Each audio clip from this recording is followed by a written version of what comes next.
समय रहते हुए सरकार उनका खुलासा करती है तो ठीक है, एसटीएफ समय रहते हुए उनका खुलासा करती है तो ठीक है, नहीं तो मजबूरन उत्तराखंड बेरोजगार संघ को फिर से प्रेस वार्ता करके इसका खुलासा करना पड़ेगा। उत्तराखंड अधीनस्थ सेवा चयन आयोग पेपर लीक मामले में जहां एसटीएफ लगातार कार्रवाई कर रही है, तो वहीं बेरोजगार संघ अब महारैली कर रहा है। और अभी हमारे साथ तमाम ये बेरोजगार संघ के पदाधिकारी हैं, जिनमें कि अध्यक्ष बॉबी पंवार, देवभूमि बेरोजगार संघ के अध्यक्ष राम कंडवाल सहित तमाम ये छात्र हैं जो कि अब सीबीआई जांच की मांग कर रहे हैं। हम पूछते हैं बॉबी पंवार जी, क्या ये महारैली है, कितने हजार इसमें छात्र आएंगे, क्या मांग है आपकी? देखिए, संख्या बता पाना एक सही नहीं है कि संख्या कितना है, क्योंकि काउंटिंग तो होगी नहीं, परंतु हजारों में ये भीड़ होगी और ये आप सरकार भी देख पाएगी कि कितने हजारों में लोग परेशान हैं।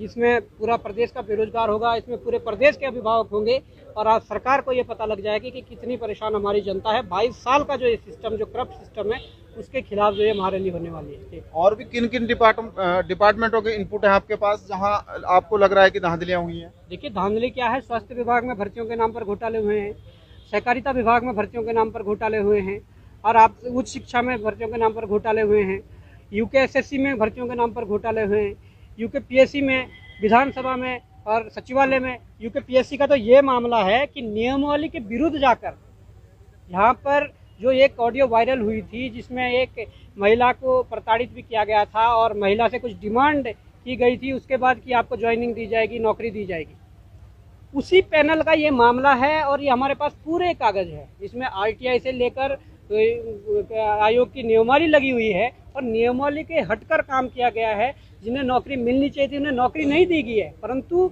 जिनको कोई जो योग्य नहीं थे उन्हें नौकरी दी गई है। तो इस प्रकार का गोरख धंधा ये चलता आ रहा है पहले से। ये सारे मामले अब खुलेंगे और जब तक ये पूरी सफाई नहीं हो जाएगी तब तक ये तमाम बेरोजगार युवा इस सिस्टम के खिलाफ लड़ता रहेगा। यानी कि आपको लग रहा है कि इसमें कई सफेद पोस्ट भी बड़े हैं, जो कि सीबीआई जांच होगी तभी ये अंदर हो सकता है? बिल्कुल सफेद पोस्ट हैं, और अगर समय रहते हुए सरकार उनका खुलासा करती है तो ठीक है, एसटीएफ समय रहते हुए उनका खुलासा करती है तो ठीक है, नहीं तो मजबूरन उत्तराखंड बेरोजगार संघ को फिर से प्रेस वार्ता करके इसका खुलासा करना पड़ेगा। और सीबीआई जांच की जहां तक मांग है, तो हाँ, हम सीबीआई जांच की मांग इसलिए कर रहे हैं कि कुछ माफियाओं के, बड़े नेताओं के साथ, बड़े अधिकारियों के साथ जो फोटो वायरल हो रहे थे, शायद मुझे नहीं लगता कि एसटीएफ का इतना दायरा है कि वो उनसे पूछताछ कर उनसे उगलवा पाए कि क्या चीज़ है। और सीबीआई जांच जो होगी वो उच्च न्यायालय या उच्चतम न्यायालय के जो सिटिंग जज है उनकी निगरानी में जो एक समिति बनेगी, उनकी निगरानी में ये सीबीआई जांच होगी। राम कंडवाल, जो परसों की रैली आप लोगों की है,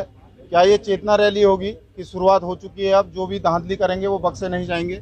देखिए, सबसे पहले तो मैं मांग करना चाहूँगा कि प्रदेश के जो तमाम युवा पिछले कई सालों से लड़ रहे हैं इस गंदगी को मिटाने के लिए, तो उनसे मेरी अपील है कि वो सारे युवा देहरादून में 7 सितंबर को आएं और बड़ी संख्या में वहां पर जुटे। और हमारी मेनली जो हमारी लड़ाई है वो मानसिकता को लेकर है। एक मंत्री जो प्रेमचंद्र अग्रवाल जी, जो साफ तौर पर विधानसभा के अध्यक्ष थे उस समय, और वो कहते हैं जब मीडिया उनसे पूछता है कि आपने अपने रिश्तेदारों के बच्चे लगाए, अपने रिश्तेदारों को लगाया, तो वहां पर वो कह रहे हैं कि हाँ, लगाए तो लगाया। तो ये जो मानसिकता है, लगाया तो लगाया, इसके खिलाफ हमें लड़ना है। और दूसरी चीज कि मुख्यमंत्री जो पलटते हैं बार बार अपने बयानों से, पहले वो कहते हैं कि परीक्षा रद्द होगी, फिर वो कहते हैं कि नहीं परीक्षा रद्द नहीं होगी, हम जो है इसमें कुछ और करेंगे। तो ये जो मानसिकता है इसके खिलाफ भी हमारी लड़ाई है। तो हम जो है चाहते हैं कि प्रदेश का जितना तमाम युवा है कि पहली बार इन 22 सालों में उसे मौका मिला है कि इस गंदगी को, इस 22 साल की गंदगी को मिटाने का संकल्प हम ले सकते हैं। और वो संकल्प हम जो है आने वाले 7 सितंबर को ले सकते हैं। तो मेरा आह्वान और बेरोजगार संघ का आह्वान है कि आप आइए और बड़ी संख्या में, क्योंकि जब तक हमारे पास संख्या बल नहीं होगा, मुझे लगता है कि जो है ये चीजें नहीं होंगी, और संख्या बल अगर होगा तो डेफिनेटली जो है हम उस पर आगे बढ़ेंगे। जी, आपसे मैं जानना चाहूँगा, पहले पेपर लीक हो जाता है, फिर विधानसभा बैकडोर भर्ती हो जाती है और तमाम डिपार्टमेंटों में भी अब भर्ती को लेकर बातें आ रही है, कितना बड़ा छलावा आप इसे युवाओं के साथ मानते हैं? ये युवाओं के साथ बहुत बड़ा छलावा है। ये हमारी जो उत्तराखंड सरकार है, जब सरकार आई थी तो हम लोगों को बहुत सारी उम्मीद थी, अभी भी हम उम्मीद लेके बैठे हैं इनसे, मगर ये जो हमारा मुद्दा है, एक ही मुद्दा है कि ये सीबीआई जांच करवाएं। जितनी भी चीज़ें हैं जो भी इसके पीछे जिसका भी श्रेय है वो करें, क्योंकि इसमें हमेशा जब भी कुछ ऐसा घोटाला होता है उसमें सिर्फ अधिकारी पे ही बात आती है और अधिकारियों को ही हटाया जाता है। अधिकारी कभी भी अपनी मर्जी से ये सब चीज़ें नहीं करता है, उनके ऊपर से कोई श्रेय होता है, किसी सफ़ेद पोश का हाथ रहता है, तब जाके उनकी इतनी हिम्मत होती है। और अभी भी अगर सरकार ये चाह रही है कि इधर उधर मुद्दा करके युवाओं को भटकाया जाए, तो हम नहीं भटकाएंगे। हम आज भी इतने ही हैं, कल 10 होंगे, परसों 20 होंगे, 30 होंगे, आखिरी दिन तक जब CBI जांच नहीं होगी हम ऐसे ही बैठे रहें। बेरोजगार तो हम वैसे भी हैं, घर में बैठे हैं या सड़कों में बैठे, हमें मंजूर है। अच्छा, आपको क्या लगता है कि बैकडोर भर्ती, पेपर लीक किस तरीके से आप देख रहे हैं, कितना बड़ा खिलवाड़ ये बच्चों के साथ है? जैसे हर विभाग में ये भ्रष्टाचार और राजनीति दिख रही है। एज ए स्टूडेंट होने के नाते मैं ये कहना चाहती हूँ कि ये सब बंद होना चाहिए। मुख्यमंत्री जी अगर संवेदनशील हैं तो निर्णय पक्ष में ले, सबके हित में ले, अदरवाइज वो इस्तीफा दे दें। हम लोग ऐसे राज्य की कल्पना नहीं किए थे। हमारे आंदोलनकारी ने जो सपना देखा तो वो साकार नहीं हो रहा है। बस निर्णय अब उनके पक्ष में होगा, या तो यहाँ गद्दी छोड़े या पक्ष हम लोग छात्र हित में ले, सर्वहित में ले, सबके पक्ष में। अच्छा, आपसे मैं जानना चाहूँगा, प्रत्येक डिपार्टमेंटों में भर्ती धांधली की बात आ रही है, कई मंत्री भी इसमें इन्वॉल्व हैं, किस तरीके से देख रहे हैं आने वाले टाइम में युवा का क्या स्टेप रहेगा?